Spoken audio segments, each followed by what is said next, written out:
Okay, just to continue here where we left off in the Divine Code, we're going to continue from page 44. And so we're going to be missing Steve and Jeremy tonight, but hopefully we'll have them back. Anyway, so we start off, we're talking about the Torah of Moshe, the Torah of Moses. So the first thing we should talk about is obviously number one, Hashem gave Rabbeinu Moshe, our master, both the Torah Shebiksav and the Torah Sheba'al Peh, which is the written and the oral Torah. And really the way to think about this is that it's all complementary, meaning that someone who's a complete master of the Torah Shebiksav and Torah Sheba'al Peh is able to show you how, through proper understanding of Torah Shebiksav, all the Torah Sheba'al Peh can be seen in the Torah. There is some exceptions to this, as in there are, as we said in prior videos, there are a couple of laws called Halacha Moshe Misinai, where Moshe instructed us in these laws, and he specifically told us that these laws are not in the Torah, meaning, through, as we said, part of Torah study is to see where the laws that we have in tradition from Moshe are hinted to in the Torah. This is something that the Jews were doing while Moshe was still alive, right? So part of what Moshe gave over were the laws and how you see these laws and these nuances, and then sometimes he gave over laws where he didn't show them. He didn't say where they are seen, but instead he showed them the laws of derivation, how to see things in the Torah. It's not just subjective. Each person has his own interpretation. And while Moshe is still alive even, the Jews are sitting there doing Torah study, part of which is to see, using these methods of Moshe, that Moshe is teaching how to see this law that he teaches us, that we know how to see it in the Torah. Sometimes there were a law that maybe somebody 1,000 years later never heard from his teacher how this is seen in the Torah, but he knows that this law is true, and then part of his Torah study would be to apply the ways of derivation which he was taught by his teacher, and how to find a source for it in the Torah, but the truth and the veracity of the law was never in question. So again, but the idea is that it's all complementary, and therefore a real master of the Torah doesn't see two things in front of him. It's all the Torah. Today, people today, probably from the ceiling of the Talmud, it really dropped down after that. But today, we don't really have the abilities to make our own authoritative derivations from the written Torah to the oral Torah. We have what our sages left us with the Mishnah, the Talmud, and a little bit after that. But people today really do not make at all their own derivations from the written Torah. We just, number one, we lost the skill, and number two, we don't have even the breadth of mastery that it would require. You see a verse here, and then you make up a whole idea in your head. I see this happen to people who aren't learning properly, so they read a verse and they have an idea, and then 8 years later they read a different verse, and now they realize that their idea that they got from that verse was that study was not done looking at both verses, because they didn't realize that this verse existed, didn't strike their memory, and therefore they had an entire mistaken notion. If they would have seen this verse, they would have known right away that explanation isn't true. The idea of in Torah study is that, for example, if Rashi says something on a verse in Genesis, Rashi also knows everything in Deuteronomy and in Chronicles, and therefore, if you find something in Chronicles that is seemingly contradicts what Rashi says, it's a question. Meaning, the idea is that we know Rashi knew that verse. He didn't forget the verse. He knew it. Everything he's writing in Genesis is done with the knowledge of what it says in Chronicles, so therefore we could try to understand what we're missing, because Rashi knew both verses, and therefore when he said this, how does that fit with the simple reading over there? Let's go back and see what we're missing. If someone today says something, if I say something, first of all, if I say it authoritatively, I'll be an idiot, because what do I know? I know that I'm not on that level. And secondly, if for whatever reason, someone accepted what I said authoritatively, and then he sees a contradiction, he doesn't have to assume that I read it and I know that it's not true, and I have an answer, right? He could assume that, he probably didn't read it, right? Now, if I'm going to say something that I'll just quote the Rambam, so then if that's going back to what Rashi, the Rambam knows all these verses, so his opinions reflect a complete mastery of the depth and breadth of all these things, and therefore it's a whole different approach to studying what the Rambam says than what I say, as if to put me and the Rambam in the same sentence. It even sounds crazy. So going back here, so on page 44, Rabbi Wiener talks about the importance of knowing and recognizing the existence of God, includes the acceptance of His kingship and His constant authority. So a couple of things here is, again, we spoke about how you accept that Hashem created the world, you accept that Hashem runs the world, right? And then part of this also is accepting that you're going to do what Hashem tells you. I'm not going to get into some of the finer details here, and obviously this these videos shouldn't substitute everyone, even every Noachide for sure. Every Jew is required to have a teacher, and so watching videos is never a substitute for having an actual rabbi who instructs you, he's considered qualified by other rabbis, and also it's important that he gets a personal knowledge of who you are and your situation in life. But anyway, so there's an idea here that the Noachide should be accepting on himself, to do what Hashem says and to fulfill the Noachide laws.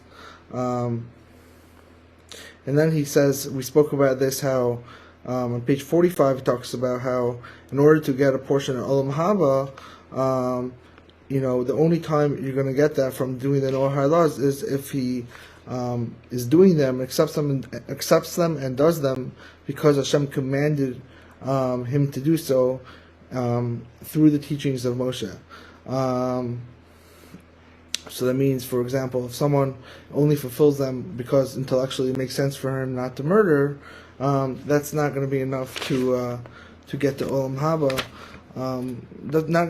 So, as he says in the bottom in footnote 15, he won't be liable to punishment for not observing the Noachide laws, since he is in fact not killing anybody, but he won't make it into Olam Haba. It's important to kind of, not to get into this too much, it's important to kind of think about Olam Haba in terms of, you create what you're going to get what you create. Someone who doesn't get into Olam Haba, when that doesn't mean he has like a bad ending, right? It doesn't mean that he's with with Hitler and with other terrible people. He just obviously there's a lot of what to talk about when you talk about Gehenna and everything like that. But there is pretty clear that there is like an ending where the clock just runs out, and you just don't make it into Olam Haba. But it's not like you're doomed to Gehenna, unless you get saved and you get into Olam Haba. It's pretty clear that that's not how Judaism approaches it. It's more like you go to Gehenna if you need to, and you go to Olam Haba if you get in, and then some people could be in the middle, so where they're not going to be burning forever and ever, whatever that means, but they're not going to make it into Olam Haba. In order to make it into Olam Haba, you have to be observing the Noachide laws because Hashem commanded it so. Another thing we spoke about previously is that you need to be following the Noah laws as instructed by Moshe, not because of what you think Noah was commanded it. Okay. Right? Intellectual agreement with something, even if one does believe Hashem exists, it's not, the difference is not between someone who doesn't believe in God but just doesn't do the Noah laws because it makes sense to him. Even if someone does believe that God exists, right? But if he's just doing the Noah laws because they make sense to him, right? Not because Hashem told him so, right? So therefore, I'm not talking about on Tuesday at 4:30 when he kept the Noah law. What was his intention then? In general in life, so a person needs to be observing the Noah laws because he has a king who commanded him to do something, not because Hashem is like, it's hard to say, but he's like this wise friend who happens to give good advice and it makes sense to you, so you do it. That's not going to make the cut. There has to be an acceptance of sovereignty over yourself in order to get into Olam Haba. If someone just hears things that make sense to him, he's just listening to himself. He's not listening to Hashem. It happens to be what Hashem says makes sense to him, so he listens to himself and what his own brain agrees with.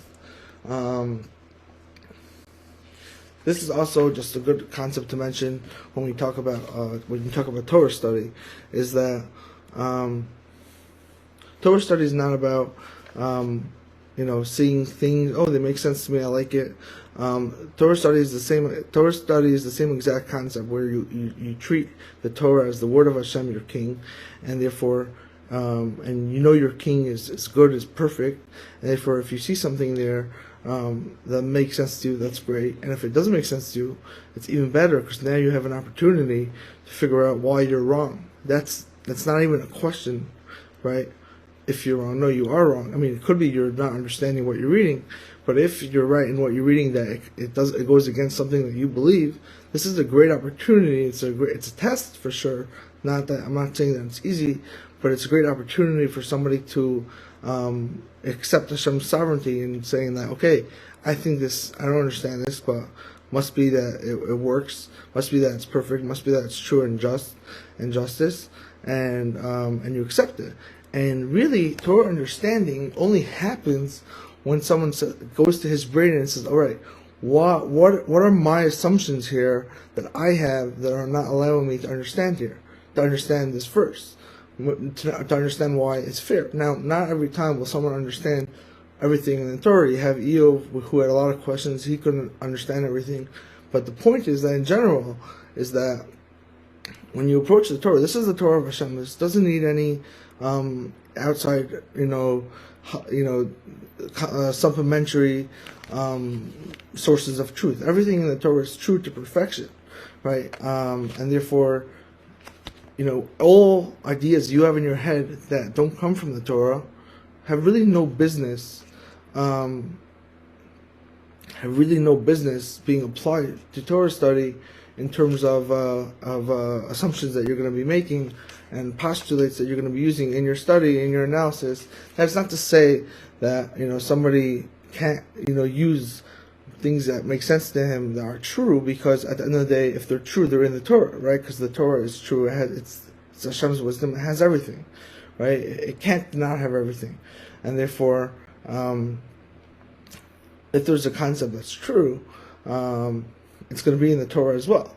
But one just has to be very, very careful that if one doesn't understand something, it's not about trying to fit the Torah into his brain. It's about trying to fit his brain into the Torah. It's about going back to your assumptions and deconstructing everything that you have when you're approaching this subject and trying to figure out where you're wrong. Because that's the concept, that this is from Hashem and you are accepting Hashem's sovereignty, which means that you're accepting that Hashem is true, is just, and everything else in between.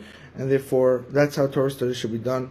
And it's really sad how people don't do that, especially among, secular academia. It's kind of really terrible how they approach it. It's really, as somebody who's Jewish, it's really demeaning to me how I could see people approach the Torah, like atheists or anything, and like they come in with such arrogance, and it has to make sense to me. And if it doesn't, it must be not true. What do you know? You're 37 years old. You don't know anything. Your mind. You change your opinion every 6 weeks. It's just so forget about like what I said before. It's also just silly, even from a secular perspective. It's really silly. The arrogance that they come with is so silly when you think about it. Okay, now.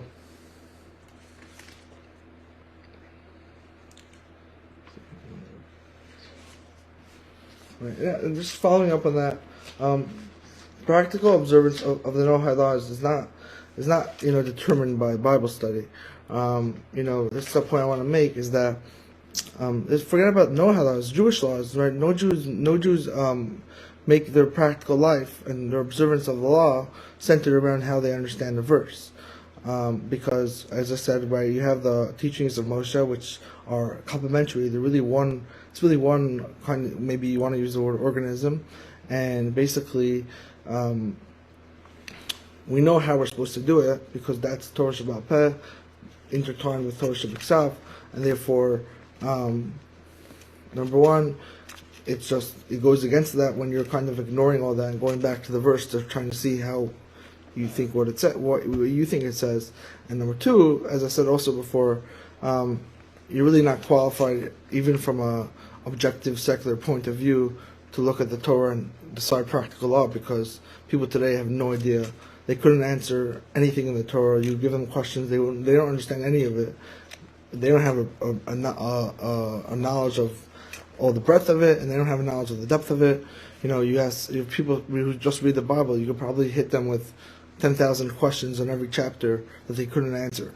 So how could someone who can't answer anything in the Bible, who really shows from his inability to answer anything and from his lack of knowledge about anything that it says elsewhere, how could he claim to be able to derive the practical law, which would mean this is what Hashem wants, right? You're clearly not qualified.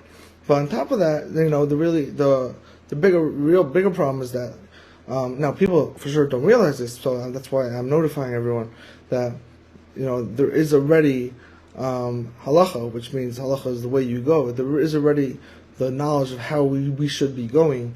That's come down from Moshe, and therefore Bible study could be great, but that's not where the practical law comes from today. Today we are going back to trace it from Moshe, which is really what is the practical law that Moshe taught from this organism of the Torah, and you can only see that in the halachic decisors, not in the verse. This is not a Noahide thing. No Jews derive the law from verses. Nobody does it. Maybe Karaites, and each one will have his own opinion. But let's see.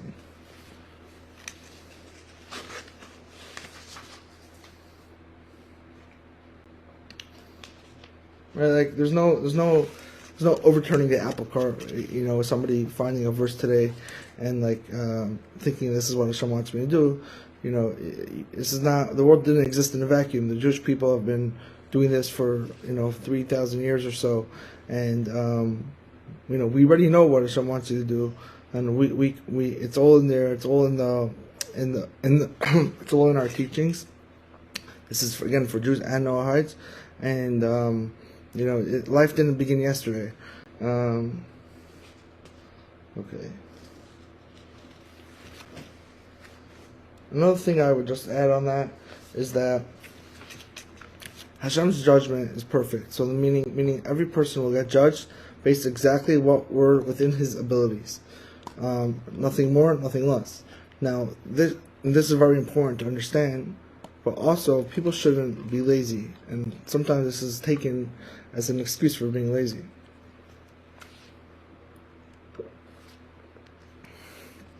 People's willpower can achieve great things when they're 110% committed, as if if they really, really want something. And people see this all the time in life. It's not just with religion. You see superstars, they dedicate their life to being great in sports, and the time and the commitment. That's so, people have great willpower to achieve many things. So, when we say that Hashem judges you according to your ability, and that's true, but people shouldn't take that the wrong way. Everyone here could do great things in his own way with his own skill set.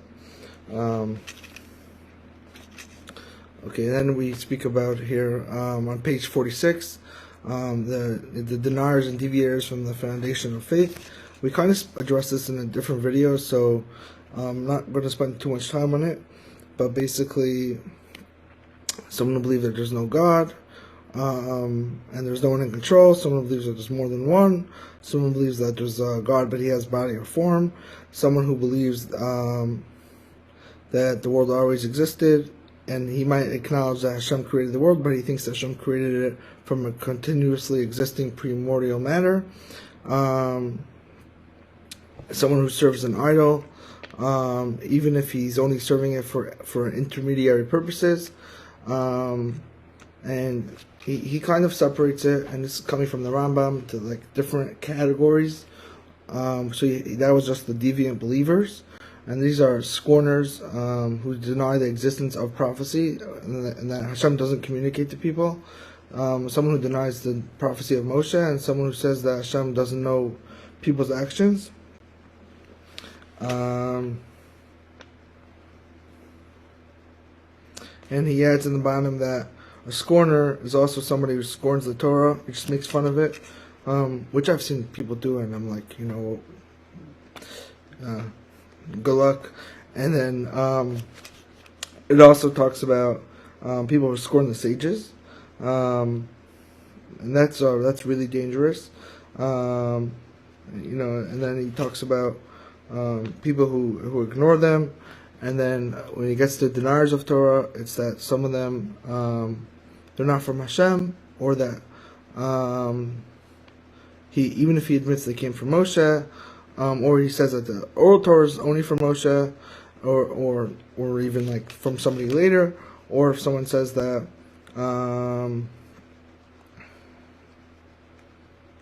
that the Torah changed. Okay, and then he goes through the tradition. We've spoken about this.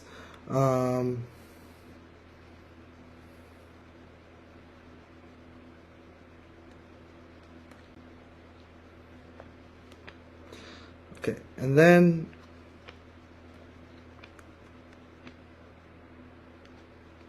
again, what I said before, and I think I said this in another video, about someone who has heretical beliefs. Basically, it's pretty clear that people who have such beliefs get punished for it. There is some discourse about people who don't have heretical beliefs, but basically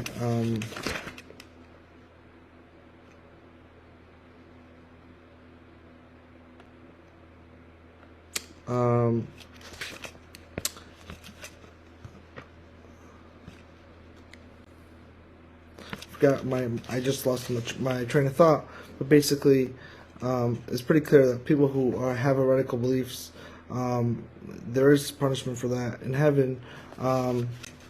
But then there is some discourse regarding what's called in Hebrew Tinok Shenishba, an infant that was captured, and how that person gets judged.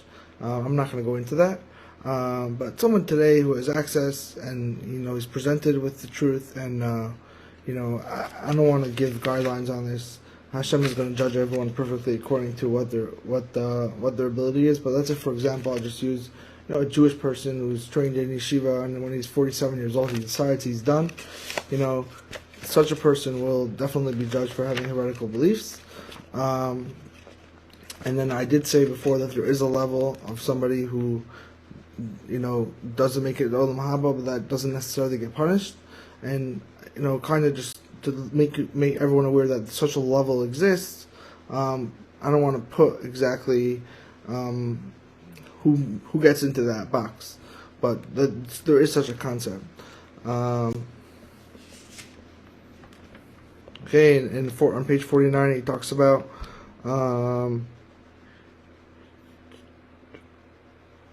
that the people who do know the truth are obligated to teach the people who don't know the truth. We see Avraham Avinu did that a lot.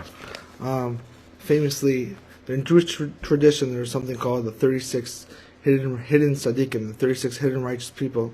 And Rav Shach Zatzal, I don't know, this is what I heard that he said, was basically that today's days there's no such thing, because anyone who sits on the sidelines and doesn't contribute to the greater collective, when you see how bad things are, and how how low we are, it's impossible for that person to be righteous. If he's so righteous that he cares about Hashem, he'll have to leave his place of hiding and show up.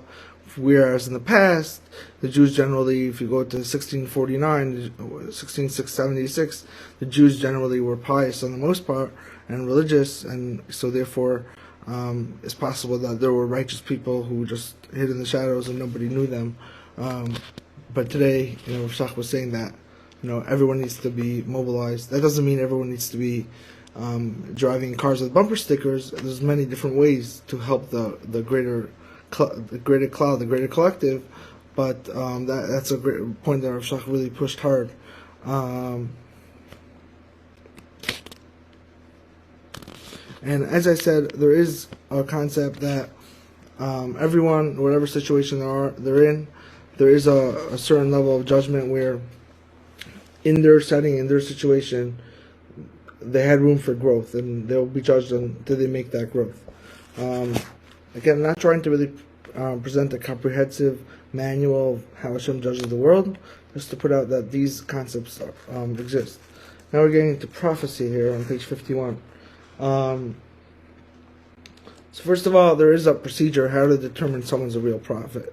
Number one, the Rambam says really two procedures. The prophet shows up, and we ask him. He says that I have a prophecy to deliver, and we ask him to prove it. And he'll make a prediction, and the prediction has to come absolutely true to the. Obviously, there's a lot more to this, but the prediction has to come absolutely true. Or another prophet who's already an accepted prophet verifies that this person is a prophet. The Rambam does generally say that usually, I'm not sure if he's saying this as a requirement, but it's also kind of expected that this person is a Torah scholar and is a pious person. But that's really how the process works. Now, interestingly, what if somebody doesn't want to observe the prophecy because he's worried maybe this is not from Hashem, right? That makes sense, especially, you think about Deuteronomy 13, right? There could be signs that come from people that are not evidence that we should be listening to these people. So maybe someone is worried that this prophet is not from Hashem. On top of that, we're going to see, we'll get to this right now, is that a prophet is not allowed to, if a prophet says that, there's a new law that goes against the Torah, right? He's liable for the death penalty. However, we see like with Eliyahu and Har Carmel, the Moshe did teach us that if a prophet says on a one-time basis, temporary, called Hiras Shah, it's a time-limited command to do this sin, then we do listen to him, except for the sin of idolatry, right? Except for the sin of idolatry, but otherwise we are obligated to listen to a prophet who issues a one-time command, not to go against a mitzvah. So therefore, like someone maybe he's telling you to violate a mitzvah, to do a sin, and you're really worried. Maybe I shouldn't trust him. Maybe he used magic or something, or maybe somehow, some way, with Deuteronomy 13, this is not from Hashem. The answer is, the Torah says if a prophet follows this, if the procedure is followed, you should listen to him, right? Don't have your worries, right? This is what Hashem is telling you, that if this guy comes and says X, Y, Z, and what he says fits within these parameters, and he proves himself by this and this parameter, you listen to him and don't have your, whatever you're worried about, it's not your problem. This is what Hashem is telling you to do. So it's a commandment to listen to a prophet. It's a sin if he says do this, you don't listen to him. But it's also a commandment. It's not voluntary. It's a commandment in that you can't be like triple check. You can't be like I don't believe him. You need to trust him. Now there's different types of false prophets. So you have like a false prophet who prophesies in the name of an idol, or again as he prophesies in the name of Hashem, but he says to violate the Torah on a permanent basis. And another false prophet is someone who makes a positive prediction, which does not happen, and it does not happen in 100% in all its detail. This is not true for a prophet who makes a negative prediction. If a prophet makes a negative prediction and it does not come to pass, that does not mean that he's a false prophet.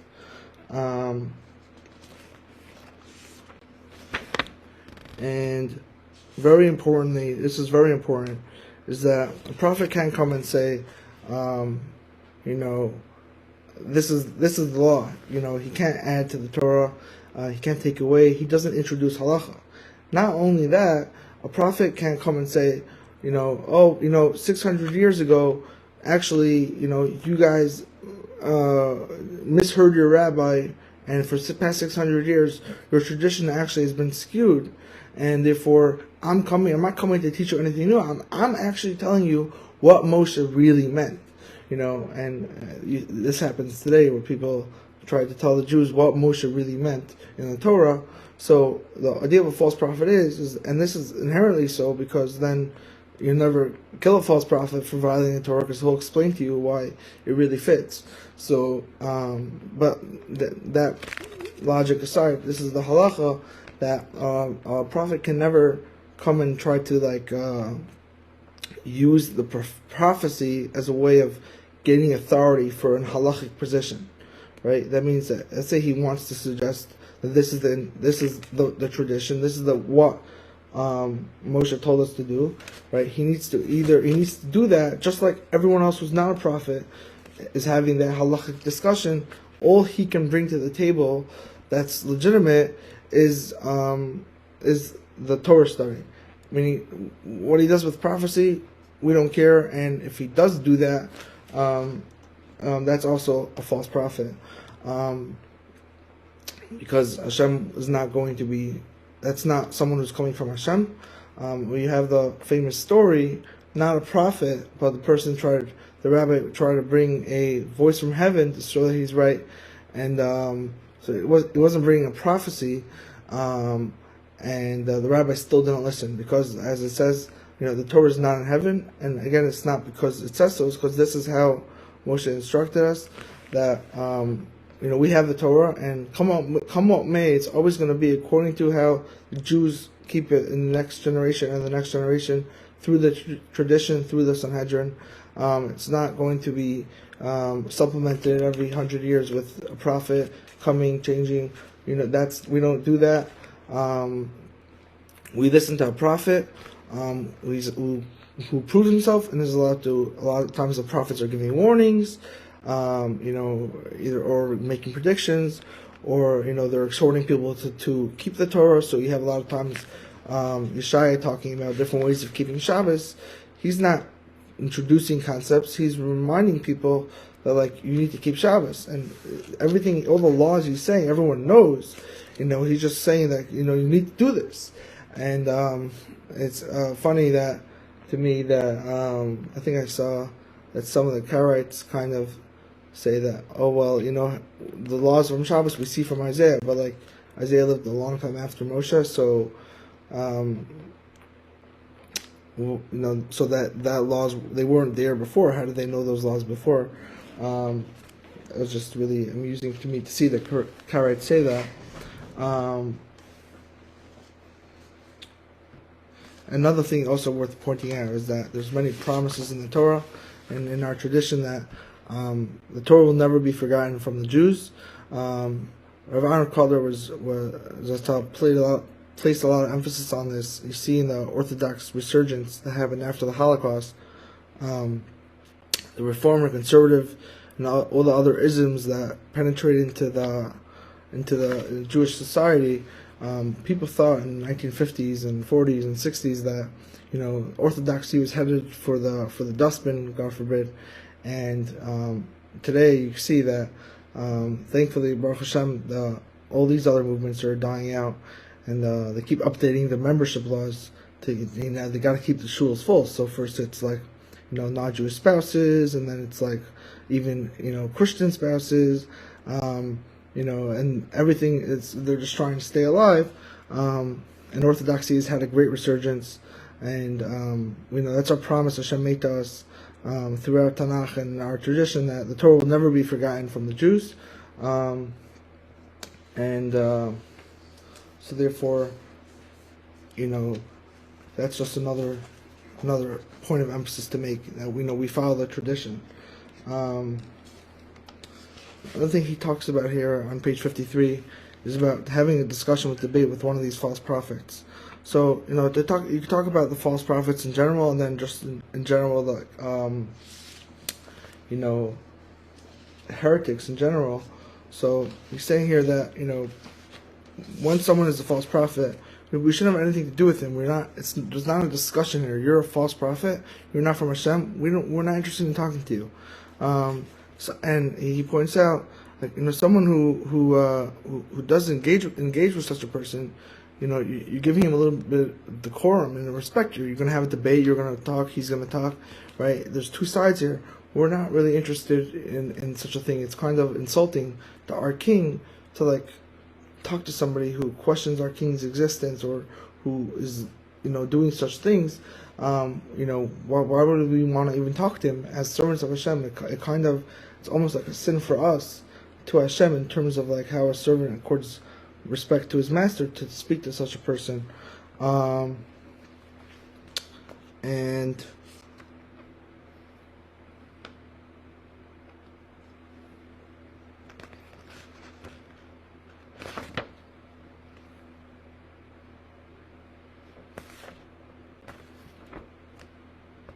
a false prophet could even be someone who was a true prophet for a while, right? As we know that everyone has free will, and this person could have been a true prophet for 20 years, and then on the 21st year he comes and he says something that violates the Torah. So he can't say, well, I have 20 years of true prophecies behind me, and therefore you should stop keeping Shabbos because now Shabbos is no longer obligatory. So even that person, he may have been righteous until last week, and now he's just deciding to not be righteous anymore through his own free will, and therefore he's no longer a true prophet, and he faces the same liabilities of death that the other false prophets face. Okay.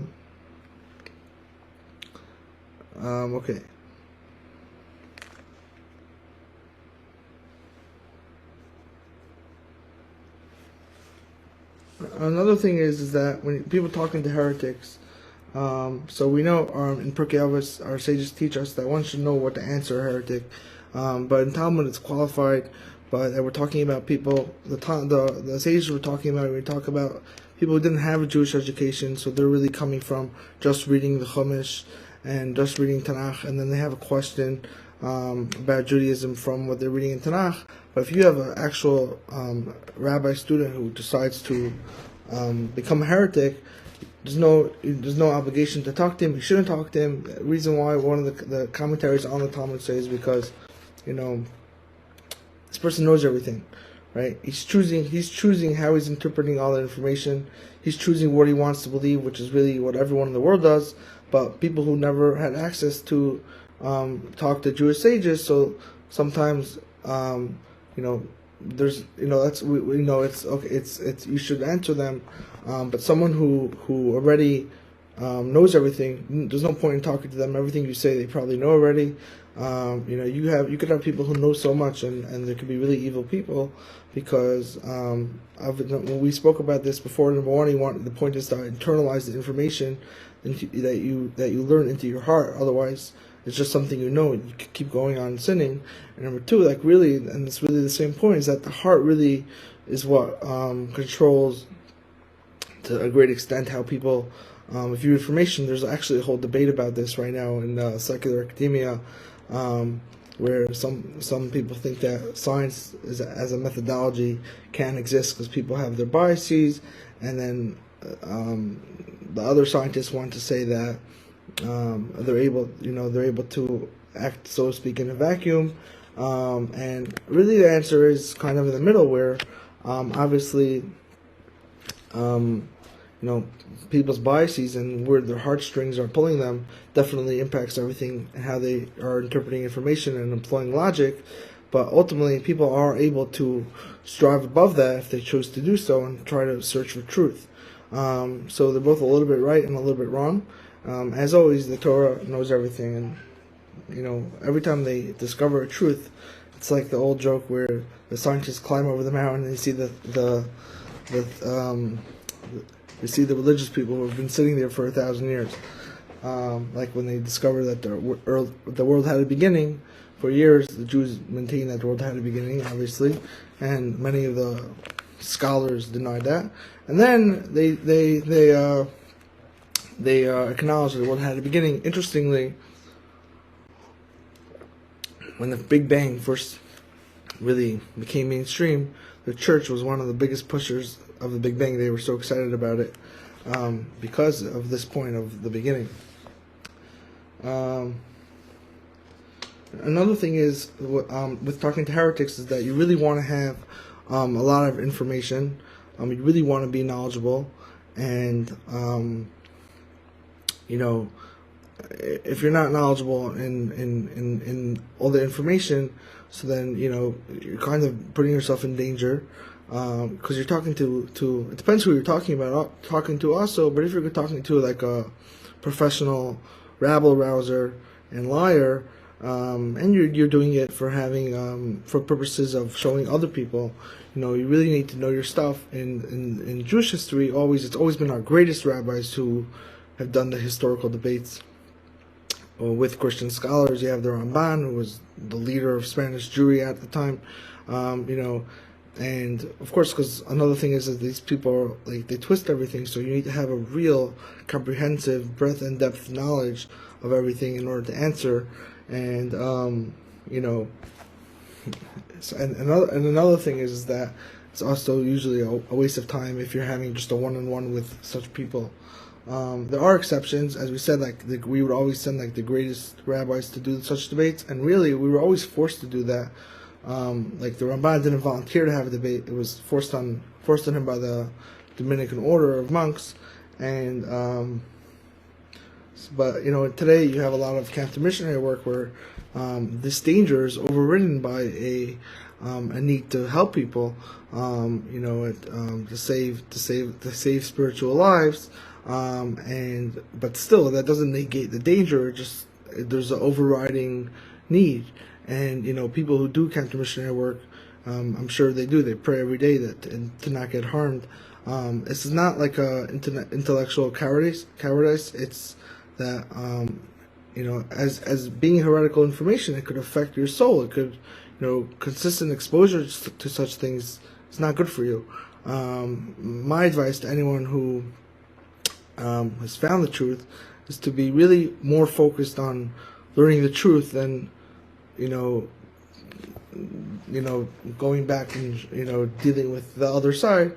Obviously, again, there's people who are working on helping everyone and also amass a lot of knowledge and have teachers that make sure that if they have something that advise them and give them insight and are always able to pull them out of the mud if that ever happens, God forbid. But it's really something people should be really careful about. I saw a great parable, which is, if you have an ex and then you get married, you don't keep talking about your ex, right? It's kind of demeaning to your new partner to keep talking about your ex.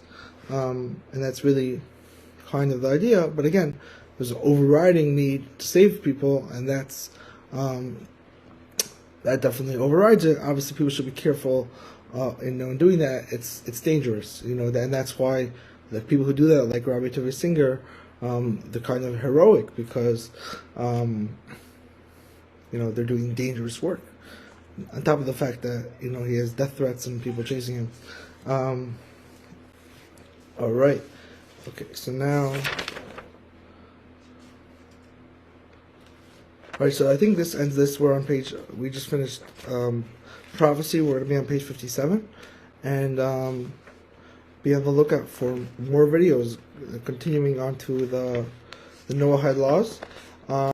Just going to say that regarding the Noachide laws, I'm not going to be going too in deep into what Noachides can and can't do and should do and shouldn't do. People need to have a rabbi for that. And because that's really, really practical. I'm here to more talk conceptually, but that's just going to be a heads up on chapter 3, page 57.